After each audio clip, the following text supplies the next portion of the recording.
What's the most resilient parasite? An idea. A single idea from the human mind can build cities.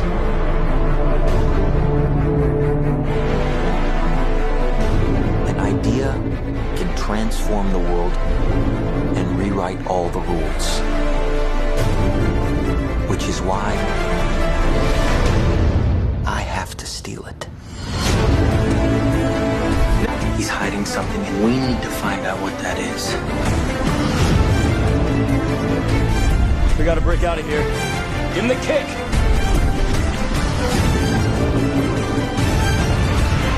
This was not a part of the plan! Wake me up! Wake me up!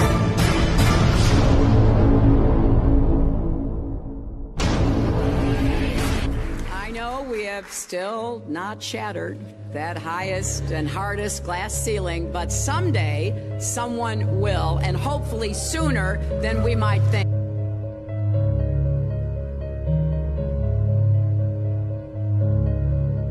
As the galaxies go whizzing by over the glass domed ceiling. Now tell me that doesn't work for you. If it's true, does it change how I live my life? This is something that is not an easy answer because of the magnitude of what we're talking about here. How it will change your life, first of all, when you understand it, is dramatic, to say the least. Will it change you from having to go to your job every day and the things that you typically do every day? No.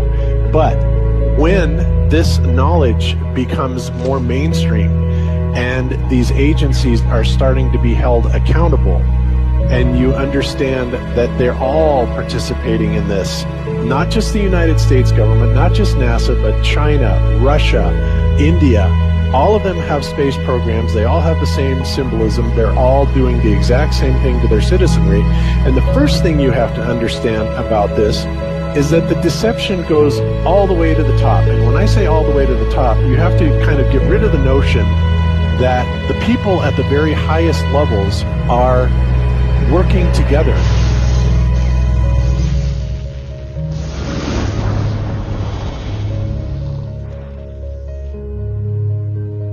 Why would they do this? Why are they trying to hide the fact that we are on an infinite plane or on a flat earth rather than a ball? Well, if you isolate people into the idea that they're on a blue marble that's in the middle of a universe that is really insignificant and there's thousands or millions and billions of other worlds and possibly other civilizations, that makes most people think that we are insignificant and that we did actually come about as some sort of an accident.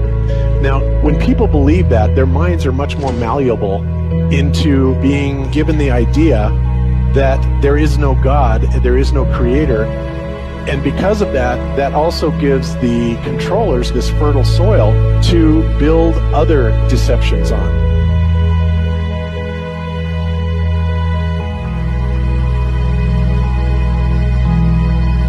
Why do you think that Truman has never come close to discovering the true nature of his world until now? We accept the reality of the world with which we're presented.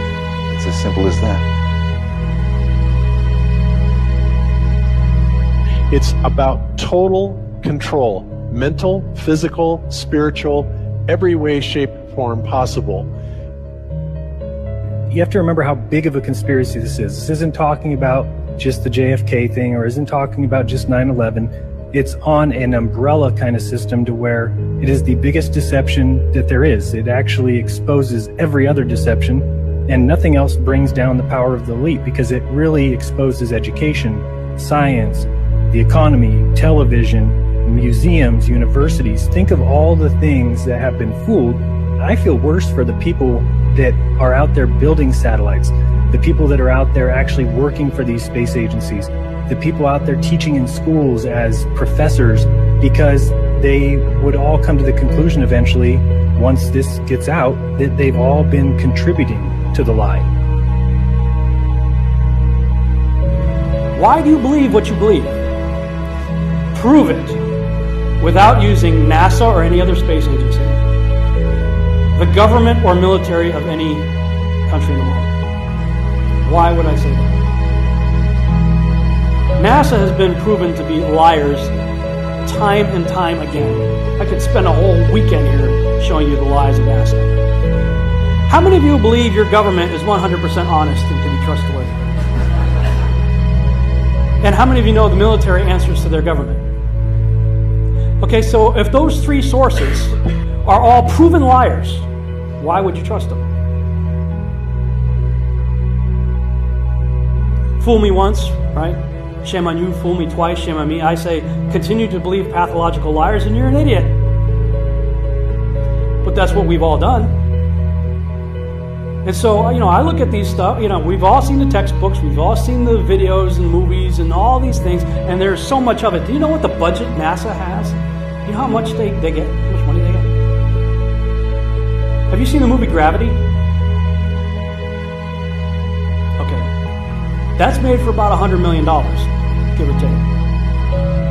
And if you saw the movie Gravity, that was pretty impressive. I saw it on IMAX, big screen, like, wow. I mean, I felt like I was with Sandra Bullock flying around in space, freaking out myself. Okay, this is what they're able to do with $100 million. What are you able to do with tens of billions of dollars a year since the 60s? Now, in my opinion, we're being lied to not only about the shape of the Earth, we're being lied to about the very nature of reality itself.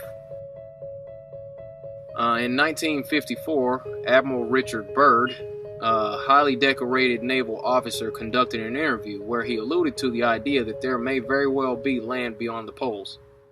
Admiral Byrd, you've been to both the North Pole and the South Pole.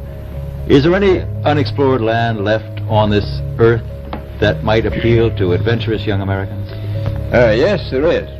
But strangely enough, there's left in the world today an area as big as the United States that's never been seen by a human being.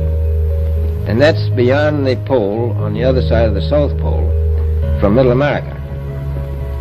And I think it's quite astonishing that there should be an area as big as that unexplored. It's a tremendous So there's a lot of adventure left down at the bottom of the world. Well, Admiral, do you hope to see that? We don't know. That's the big problem. We don't know where we are. Okay? That's what we're all trying to figure out here. But there is the Antarctic Treaty where, 53 or so nations have signed saying that no one's going to lay claim to Antarctica and that there are massive restrictions for travel there. You can't just get up and go to Antarctica on your own. You have to have a tour guide with you, and there are only certain entry points, and there are limits on where you can go search. Personally, I think the unconquered South face is the only one worth scaling. It's a 20,000-foot sheer wall of ice, but that's never stopped me before.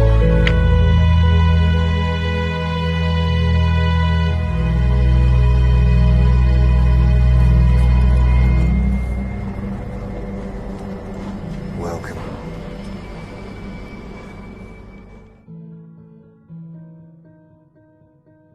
No, I just want to stand on top of the wall and piss off the edge of the world.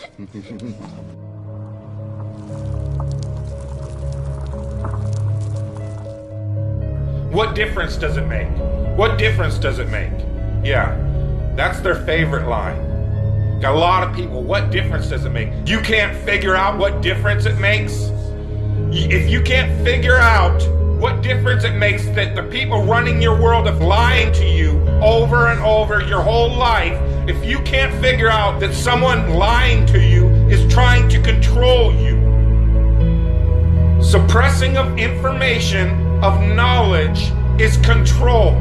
Deception of information and knowledge is a form of control. So what difference does it make? It makes a big difference, because once they start omitting information or lying about information about where you live, they're doing it to control you. Period.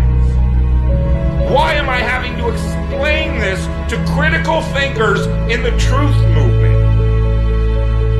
The way you control billions of people is to keep them divided and fighting each other. Flat Earth is not a psyop. Flat Earth destroys the psyop.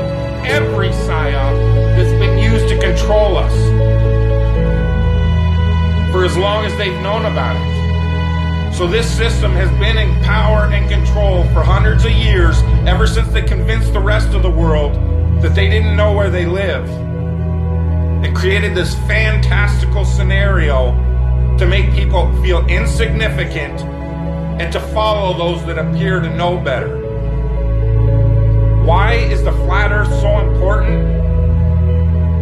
Because it shows the deception. And if everybody would just come together and demand answers, they would be in checkmate. They would not know what to do. Train up a child in the way that he should go, and when he is old, he will not depart from it. I believe that's why we have so many who are indoctrinated to still believe and fight so hard for the heliocentric model. The reason being is because we've been taught the globe model since before we had the ability to think for ourselves. Think about that. Before you could think for yourself, before you could form rational thought, you've been taught that you live on a spinning ball, although your five senses tell you something totally different. Our senses tell us that the earth is flat and stationary, that the sun and moon and the stars rotate above us just as we see, that they make their annual cycles in such a way that we can calculate days, months, and years of the passage of time, just like in Scripture. The earth in itself works like a well-designed timepiece, and we all know that any timepiece that we can think of has a designer. What if the lie is to hide the existence of that designer? What if they're lying to us about this because they're hiding God?